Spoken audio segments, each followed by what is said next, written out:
That ideas, if we want to contemporize, contextualize, again, I'm bringing back you to the same question. Geopolitics and geostrategic globally is changing very fast. You have been talking about certain changes. In those changes, and the challenge I find is at one point we have to somewhere adapt with those changes, and at the same time we have to revisit our original ideas for the contemporary challenges. How this can happen? First about the global challenges, and second about recontextualizing things. Big topic, but I just touch only 2 points. One is what will happen to the global scenario. We created something called globalism, not globalization. Globalization was an economic model, is an economic model. Globalism in the sense that we are all part of a big universe. We created the United Nations organization to give that sense of globalism. We are part of a big globe. That United Nations infrastructure, that edifice is collapsing today. General Assembly is happening now. Next week it is starting. Nobody bothers about it anymore. Half of them are not going. Those who don't have any work, they are now going to, those who are not going, those who are going are all not workless. I am not saying that. But generally there is no interest today in United Nations because it has outlived its utility.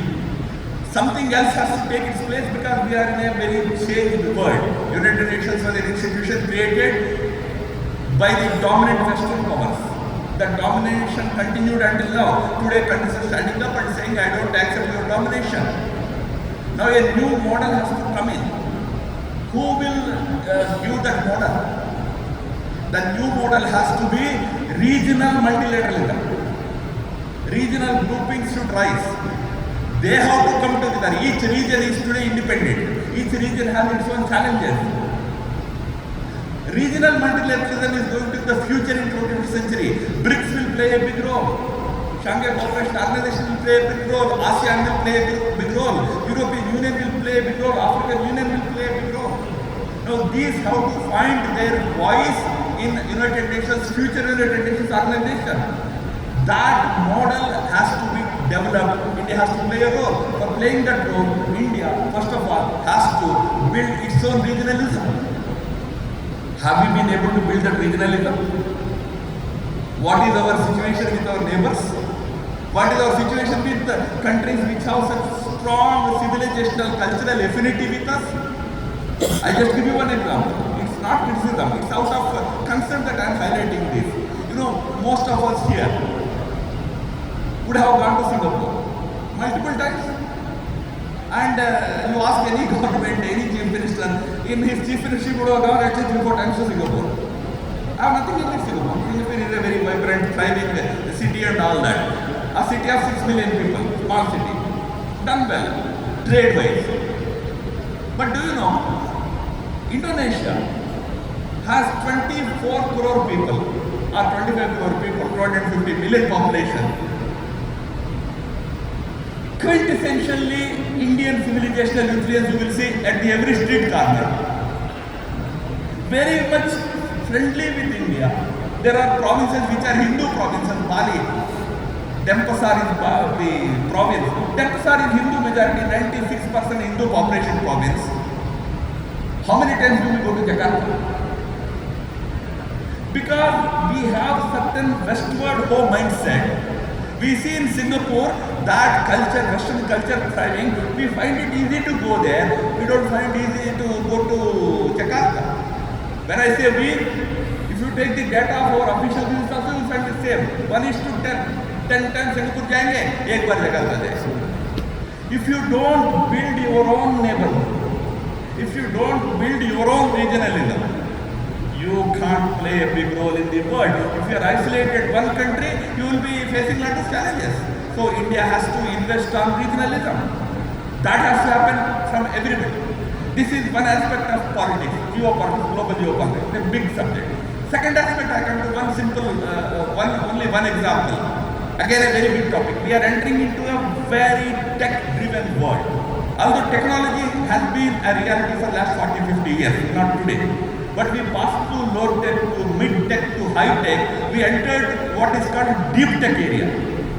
In deep tech area, the biggest question is about human survival. Do you know, today there are robots which can run faster than us, which can do things better than us, efficiently than humans. They do, today China is mastering the robo technology wherein they will tomorrow do difficult surgeries also on patients. Then why do we need doctors? Why do we need humans in the first place? We are entering into an era of meta-humans. Now these meta-humans are created not by any aliens. It is created by us. We are creating them. Has anyone paused and asked the question, how far should it go? Did we ask? Artificial intelligence, robotics, quantum, all these new technologies. I am myself a technology student, so I am very much for technology. I am very fond of technological gadgets. But still, we all have to sit up and ask this question, how far? Do you know who asked that question? Vatican. In 2021, Vatican hosted a summit on AI, artificial intelligence. And they called their bishops, their religious scholars, they called IBM, they called NVIDIA, they called Microsoft, all these big technology companies which are developing artificial intelligence. Priest sat, day-long session, it's available on the internet. Rome call for AI ethics, artificial intelligence ethics, it's available on the internet, please check it out. One message that Pope gave, very interestingly was, you are saying AI is good for the humanity. Okay, whatever is good for the humans, let us do it. We will welcome it. But make sure man is supreme. One sentence, such a potent sentence. Ultimately, who will decide the future of this mankind and this humanity? Man or machine? We have already entered halfway through the era where machines will decide the future of humans. Maybe you should allow it. If you want to allow it, allow it. Let it happen. Okay, 45,000 years ago, humans were not there. Homo neanderthals were there, different type of humans. They extinguished, Homo sapiens came. We are all Homo sapiens. We came. Maybe our time is over. 15, 20, 30, 50 years बाद हम नहीं रहेंगे. हमारे स्थान में Meta humans रहेंगे. Half body, half machine रहेंगे. Be reconciled to it. Otherwise, think about it. What is the trend line where we should stop? Let me end by just saying one thing. Technological evolutions are not new in this world. Many evolutions happened. Humanity upgraded itself time to time. But every such upgradation happened, there was some philosopher standing up and debating over good and bad of it. You know, Industrial Revolution happened. There was Karl Marx. We may or may not like his philosophy, his communism ideology. But there's a guy who stood up and said, okay, you are bringing machines, what will happen to human hands? What will happen to my labor? Somebody intervened, that intervention has led to so many reforms, that led to the whole idea of labor rights. Today, who is intervening? Such a big transformation is happening. Who is deciding? Elon Musk is deciding. Sundar Pichai is deciding, Satya Nadella is deciding how we should live.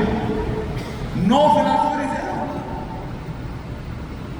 That is where India's role is. We can play, but we are completely oblivious of this. What is happening in the outside world, we are completely nonplussed. We are oblivious. So we have to wake up. I am not making any criticism. I am only making certain appeal to look inwards, introspect. Where are we? When things happen, things are happening good, then you have a Modi at the center and the country is progressing well. There is a tendency to develop that lethargy. सब कुछ ठीक है. But what about the future? So on that, we have to really probably invest. That has been the tradition of this country. Every time these Kumbh Melas happen, our scholars used to sit and deliberate on the future. We are not doing that. We are only talking about the past. Probably it is time we have to sit up and think about the future seriously. Deen Dayal ji